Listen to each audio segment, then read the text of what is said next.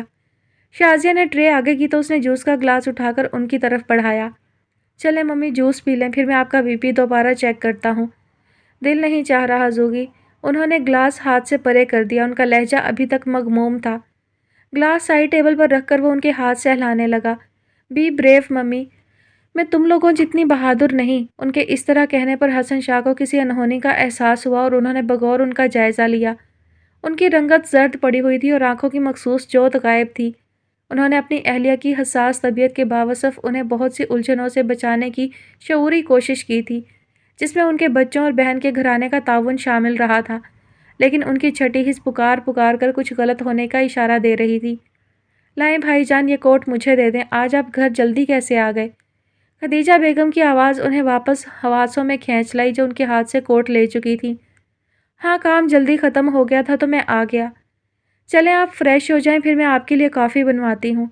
شازیہ بھائی جان کے کپڑے نکال دو ذرا۔ کافی تو صرف ماہم کے ہاتھ کی اچھی لگتی ہے مجھے، کب تک واپسی ہے اس کی؟ بچے بھی یاد آ رہے ہیں مجھے۔ انہوں نے شازیہ کا بڑھایا ہوا شلوار سوٹ پکڑ لیا۔ ماہم ایک ہفتے سے صوفیہ کے گھر لاہور گئی ہوئی تھی۔ سب بھائیوں کے متفقہ فیصلے کے مطابق سب باری باری دونوں بہنوں کے پاس جاتے تھے۔ اس بار بچوں کی سکول کی چھٹیاں ہوتے ہی صوفیہ نے ماہم کو بھیجنے کی فرمائش کی تھی۔ وہ بھی جیسے منتظر بیٹھی تھی، فوراً سامان باندھ کر تیار ہو گئی۔ شہرام اس کو چھوڑ کر اگلے دن واپس آ گیا تھا۔ ویسے تو 2 ہفتے کے لیے گئی تھی، مگر میں اب اسے کہوں گی کہ واپس آ جائے۔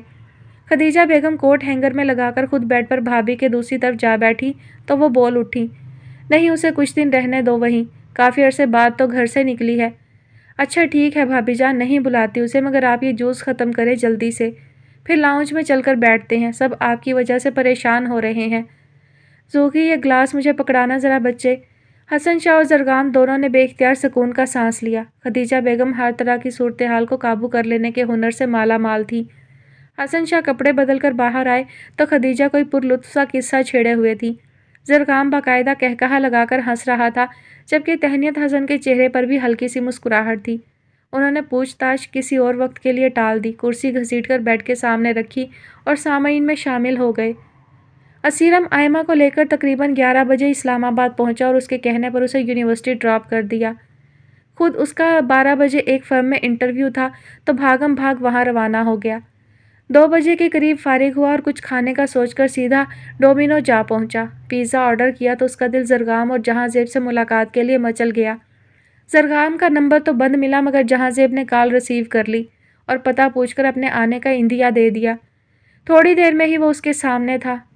وہ آئے ہمارے شہر میں خدا کی قدرت ہے۔ دونوں بغل گیر ہوئے تو جہاں زیب نے اسے چھیڑا۔ اسیرم بے ساختہ ہنس پڑا تھا۔ اس کے علاوہ اور کوئی شعر نہ ملا تمہیں؟ میں کون سا صاحب دیوان شاعر ہوں بھائی، جو ہے اسی کو قبول کر لے۔ رب رب، قبول کرنے کا تو ایسے کہہ رہے ہو جیسے نکاح خواں بن کر آئے ہو۔ اسیرم نے برا سا منہ بنایا تو اسے بھی ہنسی آ گئی۔ یہ عالم شوق کا دیکھا نہ جائے۔ اتنے میں پیزا آ گیا تو دونوں نے اپنی توجہ اس جانب مبذول کر لی۔ کھانے سے فارغ ہو کر جہاں زیب اسے اپنے ساتھ گھر لے جانے پر بضد ہو گیا، مگر اس نے سبھاؤ سے انکار کر دیا۔ یار 5 سال بعد تو میں اپنے وطن واپس آیا ہوں، امی کام کے علاوہ نظروں سے اوجھل نہیں ہونے دیتی۔ اب اگر تمہارے ساتھ چلا گیا تو سب گھر والوں نے مل کر میری پھینٹی لگا دینی ہے۔ جہاں زیب اس بے چارگی پر ہنس پڑا، مگر وہ اس کی مجبوری سمجھ گیا تھا، اس کے باوجود وہ اس سے گھر آنے کا وعدہ لے کر ہی ٹلا۔ پھر بھی تم نے ہمارے گھر ضرور آنا ہے۔ او ہیلو، مجھے تمہاری دعوت کی ضرورت نہیں ہے، یاد ہے نا میں نے FSC کے دوران اکثر وہیں ڈیرے ڈالے ہوتے تھے۔ اسیرم نے بے تکلفی سے کہا، بس ایک اسی بات سے اطمینان ہے مجھے کہ تو کبھی نہ کبھی زیر دام آئے گا۔ جہاں زیب نے اسے سنجیدگی سے چڑھایا، مگر پرواہ کسے تھی۔ اسیرم نے بیٹھے بیٹھے لاپرواہی سے ہاتھ ہلا دیا، اور اسلام آباد میں رہنے کا ارادہ بنے تو تب بھی میرا غریب خانہ حاضر ہے۔ جہاں زیب ذرا کی ذرا سنجیدہ ہوا۔ غریب خانہ تو مت کہہ بھائی۔ اسیرم تڑپ اٹھا کیونکہ جہاں زیب کا گھر بہترین ڈیزائن کا بنا ہوا تھا، اس پر ترا اس کا انٹیریئر انتہائی زبردست تھا۔ زرگام لوگوں کے عالی شان محل کے سامنے تو ڈربا ہی لگتا ہے۔ اس نے مصنوعی آہ بھری تو اسیرم اسے گھورنے لگا۔ کتنے افسوس کی بات ہے کہ تم اپنے آپ کو مرغا سمجھنے لگے ہو، جو ڈربا یاد آ رہا ہے۔ پہلے تو تم ایسی باتوں کو خاطر میں لانے والے نہیں تھے۔ پورے 5 سال بعد ملے ہیں ہم، لوگ تو پل بھر میں بدل جاتے ہیں۔ جہاں زیب نے فلسفہ بگھارا تو اس کا منہ کھل گیا۔ ابے یار، طبیعت تو ٹھیک ہے نا تمہاری؟ کچھ پی تو نہیں بیٹھے؟ میں پیتا نہیں ہوں، پلائی گئی ہے۔ اس کی اوٹ پٹانگ باتوں سے اسیرم سچ مچ پریشانی میں مبتلا ہو گیا اور وہ اضطراری کیفیت میں اسے چیک کرنے اٹھ کھڑا ہوا۔ جہاں زیب جو کنکھیوں سے اسے بغور دیکھ رہا تھا بے ساختہ ہنس پڑا۔ چلو اس سے یہ بات تو ثابت ہوئی کہ تم وہاں کسی قسم کی خرافات میں نہیں پڑے۔ جنہوں نے پڑھنا ہو وہ یہاں بھی کوئی کسر اٹھا نہیں رکھتے۔ کی چین اس پر اچھال کر واپس اپنی جگہ پر بیٹھتے ہوئے وہ یاسیت سے بولا۔ جہاں زیب اس کا دکھ سمجھ کر چپ رہ گیا۔ لمحہ بھر بعد تشفی آمیز انداز میں اس کا کندھا تھپکا۔ اداس ہونے کی ضرورت نہیں، اچھا دفع کرو، تمہارا ان سے کیا لینا دینا؟ دشمنوں کو جلا جلا کر جیو۔ اسیرم نے گہری سانس بھر کر خود کو زہریلی سوچوں سے آزاد کروایا اور اس کا دل رکھنے کو قصداً مسکرا دیا۔ خیر یہ بتاؤ ہیرو صاحب آج کل کیا کر رہے ہیں؟ ہیرو صاحب آج کل ایک عدد ہیروئن صاحبہ کو دیکھ کر راستہ بدلنے کی صحیح کرتے پائے جاتے ہیں۔ جہاں زیب نے موضوع تبدیل کرنے کی کوشش میں اس کا بھرپور ساتھ دیا۔ نہ کرو، اسیرم اچھل پڑا۔ ہیروئن سے پیچھا کون چھڑاتا ہے بھائی؟ پھر وہ یقیناً اصلی ہیروئن نہیں ہوگی۔ اس کے وثوق سے کہنے پر جہاں زیب کو کوئی حیرت نہیں ہوئی کیونکہ وہ زرگام کا دوست تھا اور اس کو اچھے سے جانتا تھا۔ اس نے مرچ مسالہ لگا کر اس دن کا قصہ سنایا تو وہ ہنس ہنس کر لوٹ پوٹ ہو گیا۔ یار مجھے تو سوچ سوچ کر ہی مزہ آ رہا ہے کہ اس اتھرے گھوڑے کو بھی کوئی قابو کرنے والا ملا، بلکہ ملی۔ لو وہ قابو آ جاتا تو کیا ہی بات تھی۔ خیر ان لوگوں کو قید کرنے کا ہنر خوب آتا ہے، پھنس ہی نہ جائے بیچارہ کہیں۔ جہاں زیب کے متفکر انداز پر وہ چونک گیا۔ کون قید کر سکتا ہے اسے؟ کس کی بات کر رہے ہو؟ اسیرم یکدم سیدھا ہو بیٹھا۔ وہی میرے ماموں اور زرگام کے چاچو صاحب، تمہیں تو اچھی طرح اندازہ ہے، تمہارا خاندان بھی تو ان کا ہی ڈسا ہوا ہے۔ جہاں زیب آگے بھی کچھ بول رہا تھا مگر وہ مزید کچھ سننے سے قاصر تھا، اس کا دماغ سائیں سائیں کر رہا تھا۔ رات کی تاریکی نے اپنے پر سمیٹے تو صبح کی نوخیز کرنوں نے اپنی روپہلی چادر پھیلا کر تاروں کی روشنی کو مدھم کر دیا۔ چاروں طرف سورج کی راج دہانی قائم ہونے کو تھی اور شاہ خاور کا یہ راج بلا شرکت گہرے شام تک رہنے والا تھا۔ صبح کی اس خوشگواریت کا اثر صدیقی ہاؤس کے مکینوں کے مزاج پر بھی پڑا تھا۔ اینا نے لاؤنج کے پردے سرکائے تو سنہری دھوپ بے تابانہ تخت پر براجمان ہوئی۔ شکر ہے مولا کا جو اتنے پیارے پیارے موسم بنائے۔ ہم نہ شکرے لوگ کبھی 2 دن کی بارشوں سے بیزار ہو جاتے ہیں اور کبھی گرمی کو کوستے ہیں۔ زریں گل نے اپنی اکڑی ہوئی ٹانگوں کو سیدھا کر کے آرام دیا۔ بارشوں نے بھی تو جل تھل کر دیا تھا دادی جان، ہم سے پوچھے کیسے منجمد انگلیوں سے پیپر لکھتے تھے اور اب دیکھیں ادھر ہمارے امتحانات ختم ہوئے، ادھر موسم خوشگوار ہو گیا۔ ارے یہ تو ان مہینوں کی نشانی ہے۔ ہمارے بزرگ کہتے تھے جنوری فروری کے مہینے میں موسم کی سختی سے درخت اور پودے ٹوٹ جاتے ہیں۔ ہاں واقعی یہ بات تو ہے۔ یاد ہے آپ کو جب ہم عیون بھائی کا نکاح کرنے گئے تھے تو کتنا خوفناک موسم تھا؟ اینا نے جھرجھری لی۔ ہاں مگر اللہ کا شکر ہے کہ سب خیر خیریت سے ہو گیا تھا۔ زریں گل کو بھی وہ وقت یاد آ گیا۔ ویسے بھی یہ کون سا صدیوں پرانا قصہ تھا، ابھی پچھلے سال کی تو بات تھی جب عیون کا نکاح اس کی ماموزاد رحمہ سے کیا گیا تاکہ پیپرز بننے کے بعد رخصتی عمل میں لائی جا سکے۔ رحمہ کے پیپرز تو بن گئے تھے مگر اس کے بعد عیون اپنی کمپنی کی طرف سے 2 سالہ پروفیشنل ڈپلومہ کرنے اسکاٹ لینڈ سے کینیڈا سدھار گیا تھا۔ عثمان صاحب کا خیال تھا کہ اس بار گرمیوں کی چھٹیوں میں دلہن کو رخصت کروا کر کینیڈا بھیج دیا جائے، لیکن عیون انکاری تھا۔ وہ اب ڈپلومہ مکمل کرنے کے بعد ہی شادی کرنے کا خواہاں تھا۔ جب رحمہ نے بھی اس کے مشورے سے ایم فل میں داخلہ لے لیا تو سب خاموش ہو رہے۔ دادی جان میں ناشتے کی بعد اپنے کمرے کی سیٹنگ تبدیل کروں گی۔ اینا کے مخاطب کرنے پر وہ حال میں واپس آئیں۔ ہاں کر لینا، میرا بھی پروگرام ہے خدیجہ کے گھر جانے کا۔ اللہ خیر رکھے، کافی دن سے زیب آیا نہ اس کی کال، جا کر پتہ کروں ان کا۔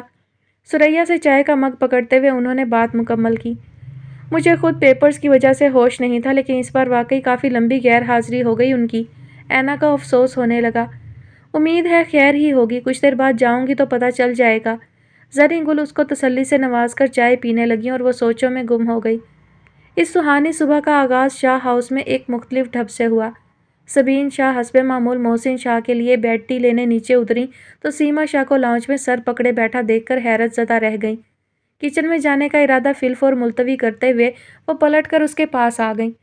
حالانکہ انہیں بخوبی علم تھا کہ ذرا سی تاخیر بھی محسن شاہ کے نازک مزاج پر گراں گزرنا تھی، کیونکہ اپنے کاموں کے لیے وہ سبین شاہ کو چھوٹ دینے کے قائل نہ تھے۔ ارے سیما تم کب آئیں؟ اپنی تشویش کو فکر کے لبادے میں لپیٹ کر انہوں نے پوچھا۔ ابھی کچھ دیر پہلے، سیما شاہ نے ہاتھ نیچے گرا کر ان پر نگاہ کی۔ سب خیریت تو ہے نا؟ انہوں نے خائف ہو کر اس کے کندھے پر ہاتھ رکھا۔ ماما مجھے فوری طور پر بابا سے ملنا ہے۔ اپنے سوال کے جواب میں یہ مطالبہ سن کر سبین شاہ اس قدر ہونک ہوئیں کہ جواب دینا بھول گئیں۔ ماما آپ سن رہی ہیں نا، مجھے ہر صورت میں ان سے ملنا ہے۔ اس نے جارحانہ انداز میں ان کا بازو ہلایا۔ اچھا ابھی تھوڑی دیر میں ان کے لیے بیڈ ٹی لے کر جا رہی ہوں، موقع دیکھ کر بات کر لوں گی، لیکن اپنے بابا کا مزاج تمہیں پتہ ہی ہے، مانے نہ مانے۔ خیر تب تک تم ناشتہ کر لو، ٹھیک ہے نا؟ انہوں نے سوچ کر مناسب الفاظ کا چناؤ کیا، مبادا وہ ہتھے سے اکھڑ جائے۔ نہیں ناشتہ میں بابا کے ساتھ ہی کروں گی، آپ میرے لیے فی الحال جوس بھجوا دیں۔ اس نے ان کے فرار کی تمام راہیں مسدود کر دیں۔ ناچار انہیں اس بات میں سر ہلانا پڑا۔ تھوڑی دیر بعد اس نے سبین شاہ کو چھوٹی سی ٹرے لیے زینہ چڑھتے دیکھا تو ایک لطف لیتی مسکراہٹ اس کے لبوں پر تیر گئی۔ اسی اثنا میں ملازمہ اس کے سامنے جوس کا گلاس لا کر رکھ گئی۔ گھونٹ گھونٹ اپنے حلق میں اتارتے ہوئے وہ اپنا آئندہ لائحہ عمل ترتیب دینے لگی۔ میں اڈی اڈی جاواں ہوا دے نال، اینا گنگناتے ہوئے صفائی کرنے کے ارادے سے اپنے کمرے میں داخل ہوئی اور چیزوں کو اٹھا پٹک کرتے ہوئے گانے کو ایڑ لگا دی۔ وہ چٹکتے مٹکتے سامان ایک طرف ڈھیر کرنے لگی، اس کے ساتھ چیزیں بیچاری بھی در بدر ہوتی ناچ گا رہی تھیں۔ غضب خدا کا، یہ کمرے کا کیا حشر نکال دیا ہے آپ نے اینا باجی؟ سریا نے دروازہ کھولتے ہی چیخ ماری۔ کون سا حشر سریا بانو؟ اسی طرح ہل ہل کر کتابیں ریک میں رکھتے ہوئے وہ ذرا کی ذرا رکی۔ میرا نام سریا بانو نہیں ہے، اور یہ جو چاروں طرف آپ نے کھلارا لگایا ہے اسے میں ہرگز صاف نہیں کروں گی۔ سریا نے صاف صاف کہنے کی ٹھان لی تھی۔ تو محترم خاتون آپ یہاں آرام فرمانے کے لیے ملازمت کر رہی ہیں کیا؟ اینا نے اس کی طرف گھوم کر استفسار کیا۔ مجھے تو بی بی جی نے کہا کہ آپ کو تھوڑا سا کام ہے، مگر یہاں تو پورا کمرہ ہی پھیلا ہوا ہے۔ مجھے یونیورسٹی سے کل 4 عدد چھٹیاں ملی ہیں سریا بیگم، مجھے انہی چھٹیوں میں کمرے کی سیٹنگ تبدیل کرنا ہے اور باقی کام بھی نپٹانے ہیں۔ ایک ہی ترتیب دیکھ دیکھ کر میں اوب چکی ہوں۔ اس نے اپنے تئیں معقول وجہ بتائی، لیکن سریا اپنے نام کے ساتھ دم چھلا لگانے پر اچھی خاصی تپ گئی تھی۔ میں کسی کی بیگم نہیں ہوں اینا باجی، اور میں نے صبح کمرے کی ایک ایک چیز لشکائی تھی۔ آپ اسی وقت مجھے بتاتی تو میں اپنی کمر نہ ہلاتی۔ اور یہ کہاں لکھا ہے کہ دوبارہ کمرہ نہیں لشک سکتا آسا سریا بطول؟ میں بی بی جی کو بلا کر لاتی ہوں، وہی آپ کو سمجھا سکتی ہیں۔ سریا روحانسی ہو کر باہر نکل گئی۔ اینا بے نیازی سے شانے اچکا کر اپنے سابقہ مشغلے میں مصروف ہو گئی۔ سریا واقعی زریں گل کو بلا کر لے آئی تھی، وہ بھی کمرے کی حالت زار دیکھ کر جہاں کی تہاں رہ گئی۔ یہ کیا ہو رہا ہے اینا؟ زریں گل نے کڑک کر پوچھا، لیکن جواب پرسکون لہجے میں آیا۔ صفائی ہو رہی ہے پیاری دادی جان، بلکہ تقریباً ہو چکی ہے، مگر تم نے تو صرف سیٹنگ تبدیل کرنا تھی، یہاں تو ہر طرف چیزیں بکھری پڑی ہیں۔ زریں گل نے ناگواری سے اسے ٹوکا۔ تو سیٹنگ تبدیل کرنے کے لیے سب کچھ ہلانا ہی تھا نا؟ اب سریا خاتون پلنگ گھسٹوا دیں تو ان کی مہربانی ہوگی۔ وہ کھڑکی کے پاس کھڑی نئی سیٹنگ کا سوچتے ہوئے بولی تو سریا نے زریں گل کو دیکھ کر دہائی دی۔ بی بی جی میری کمر۔ اچھا اچھا شور مت مچایا کرو ہر بات پر، اینا کے ساتھ مل کر چھوٹا موٹا سامان سمیٹ تو بس۔ مگر دادی جان اس پلنگ کی جگہ مجھے ہر صورت میں تبدیل کرنی ہے، اینا نے پاؤں پٹکے۔ ہاں تو شہاب کو بلواتی ہوں، وہ آ کر گھسیٹ دے گا۔ نہیں نہیں شہاب کو مت بلوائیں، اینا نے فوراً منع کیا اور سریا نے زور و شور سے سر ہلا کر تائید کی۔ زریں گل ٹھٹک گئیں، ابھی تو دونوں ایک دوسرے کی جان کی دشمن ہو رہی تھیں، اور اب یہ ایکا کیا مطلب؟ اس کو کیوں نہ بلواؤں؟ اس لیے کہ اس کو میں نے اتنی مشکل سے امن صاف کرنے پر لگایا تھا، وہ رسی توڑا کر بھاگنے کی کرے گا، جبکہ تھوڑی دیر بعد مجھے ڈونٹس بیک کرنے ہیں۔ لو اب یہ نیا سیاپا، ذرا سی چھٹیاں کیا ہوئیں، سارے الٹے سیدھے کام شروع۔ زریں گل کی بات شہاب کے آنے سے ادھوری رہ گئی۔ اینا باجی آ کر دیکھ لیں، امن صاف شیشہ کر دیا ہے میں نے۔ مار ایک چیز کے پیچھے سب پاگل ہو جاتے ہیں۔ زریں گل سر پکڑ کر رہ گئیں۔ اے شہاب ذرا یہ پلنگ کھینچ دے ادھر آ کر۔ انہوں نے کھسکنے کو تیار شہاب پر نیا بم پھوڑا تو وہ برے برے منہ بناتا آگے بڑھا۔ اچھا بی بی جی۔ ایک طرف سے اس نے پکڑا تو دوسری طرف سے لڑکیوں نے اور مطلوبہ جگہ پر رکھ دیا۔ یہ کام کرتے ہی وہ نکل بھاگا تھا۔ اور اینا میں کہے دے رہی ہوں، یہ تام جھام ٹھکانے لگا کر یہاں سے نکلنا، ڈونٹ بننا اتنا ضروری نہیں ہے۔ زریں گل نے اس کو خبردار کر کے جانے کے لیے پر تولے تو اینا سے زیادہ سریا انہیں بے چارگی سے دیکھ کر رہ گئی، جس نے ڈونٹ بنانے کی فرمائش کی تھی۔ امن کی گھنٹی بجنے پہ اس نے لپک کر دستانہ پہنا اور ٹرے باہر نکال لی۔ سریا بھی مارے اشتیاق کے کھسک کر قریب آ گئی۔ دیکھیں دادی جان کتنے مزے کی خوشبو آ رہی ہے۔ اینا نے ٹرے ان کے سامنے کی۔ ہاں اچھے بن گئے ہیں، پر اتنے ڈھیر کاہے کو بنا لیے؟ ایک تم کھانے والی اور ایک یہ سریا، مجھے تو میٹھا منع ہے، زریں گل نے کلس کر کہا۔ اصل غصہ تو انہیں ایسی چیزیں بنانے پر تھا جو وہ کھا نہیں سکتی تھیں۔ ارے دادی جان، شہاب کو بھول گئیں آپ، جس نے آج اتنا زیادہ کام کیا ہے؟ اس نے ایک طرف کھڑے ملازم کی طرف اشارہ کیا تو وہ پھولے نہ سمایا۔ دوسرے آپ خدیجہ آنٹی کی طرف جا رہی تھی نا، تو زیب بھائی کے لیے بھی لے جائیے گا۔ باجی مجھے دینا، میں پکڑا آؤں گا بھائی جان کو۔ شہاب نے خوشی خوشی اپنی خدمات پیش کی۔ باجی کچھ مجھے گھر کے لیے بھی دینا، چھوٹے بہن بھائی خوش ہو جائیں گے۔ سریا نے بھی فرمائش نوٹ کروائی۔ ہاں ہاں لے جانا۔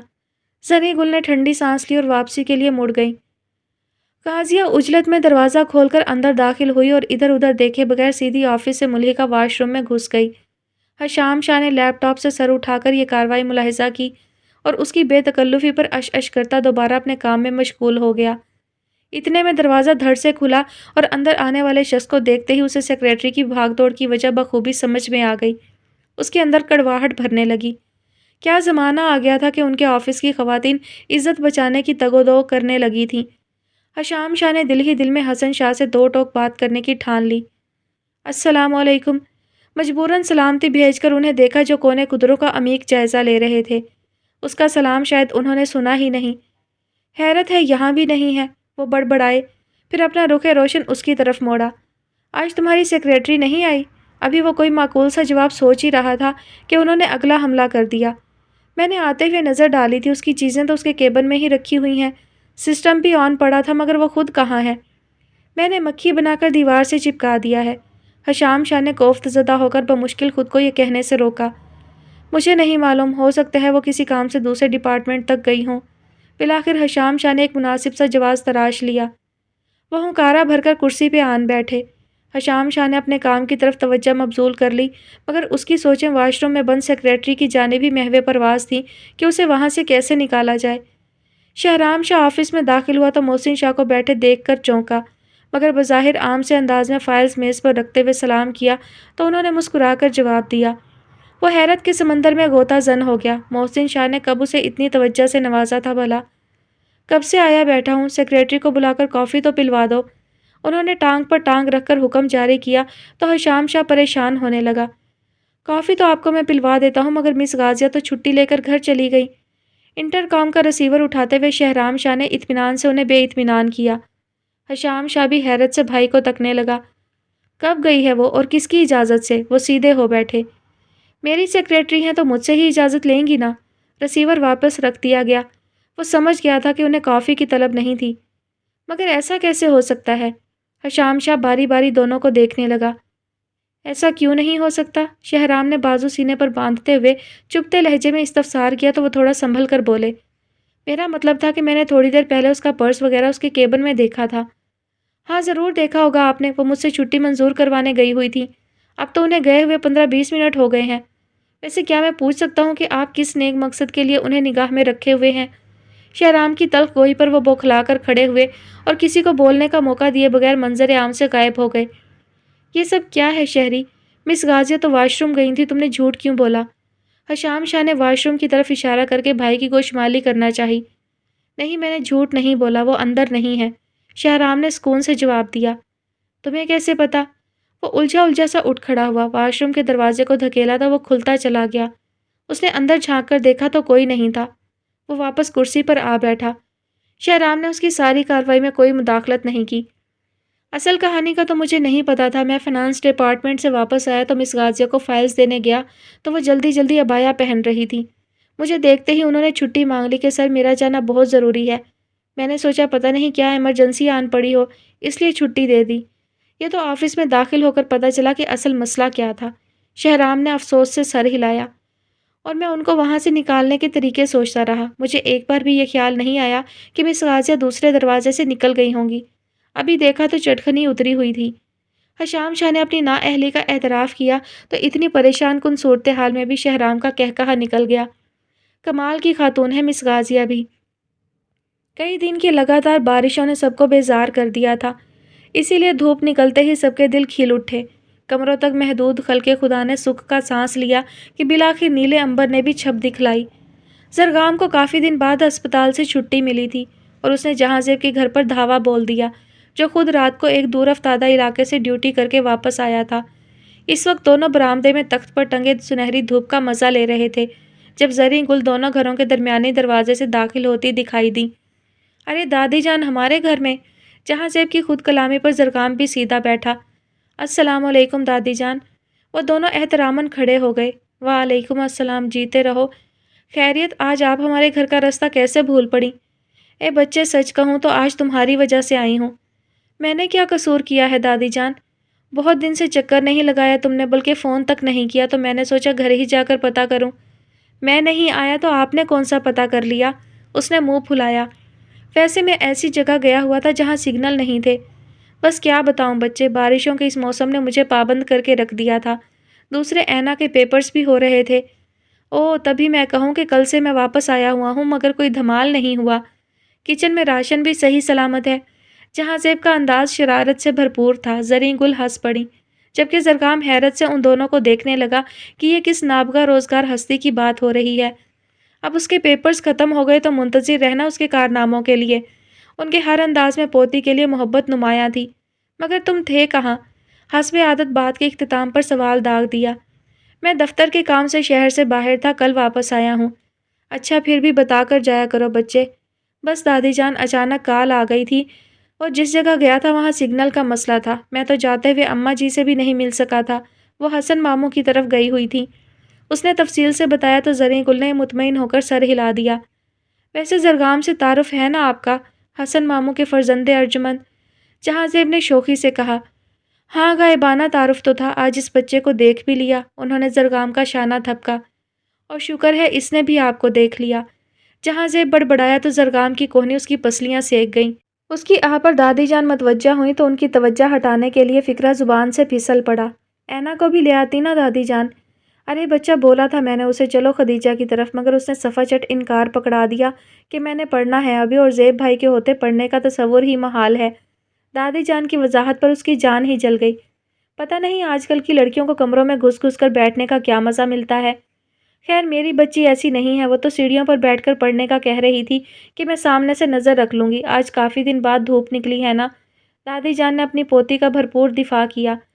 اچھا لیکن دیکھ لیں، ابھی تک وہ سیڑھیوں پر کوئی نہیں آئی۔ آپ کی پوتی آپ کو دھوکہ دے گئی ہے دادی جان۔ جہاں زیب کی پوری کوشش تھی تیلی لگانے کی۔ اے لڑکے، کیا انٹ شنٹ بولے جاتے ہو؟ جب میں آئی تو وہ اپنے لیے کافی بنا رہی تھی، مجھے بھی کہہ رہی تھی دادی جان ایک بار پی کر تو دیکھیں۔ میں نے تو صاف کہہ دیا بی بی تمہیں ہی مبارک ہو یہ نیرا کلیجہ سڑانے والے کام۔ دادی جان نے پہلے اسے جھاڑا اور پھر پوتی کی شان میں غائبانہ الفاظ کہہ کر بے نیازی سے اندر کی طرف پڑ گئیں۔ ماں اندر ہی ہوگی نا تمہاری؟ جہاں زیب مڑا تو زرگام کا کھلا منہ دیکھ کر مسکرا دیا۔ تمہیں کیا ہوا؟ دھپ لگاتے ہوئے اسے ہوش دلایا۔ یہ آنٹی جی ایسے ہی بولتی ہیں؟ وہ ابھی تک حیرت کے سمندر میں غوطہ زن تھا۔ ہاں یار، تو کیا ہوا؟ جہاں زیب نے مسکراہٹ دباتے ہوئے پوچھا، حالانکہ وجہ اسے پتہ چل گئی تھی۔ کچھ نہیں، اس نے ماتھے پر گرے بال سمیٹنے کے ساتھ بات بھی سمیٹ دی۔ ویسے کافی پینے کے بارے میں کیا خیال ہے؟ کون سی کافی؟ جہاں زیب مشکوک ہوا۔ جو تمہاری ہمسائی صاحبہ بنا رہی ہیں۔ اینا تمہیں کچا چبا جائے گی۔ اچھا نام ہے اینا۔ زرگام کی تعریف پر جہاں زیب نے اسے یوں دیکھا گویا اس کا دماغ چل گیا ہو۔ اے مسٹر، ابھی ان محترمہ کو جانتے نہیں ہو اس لیے ایسی باتیں کر رہے ہو۔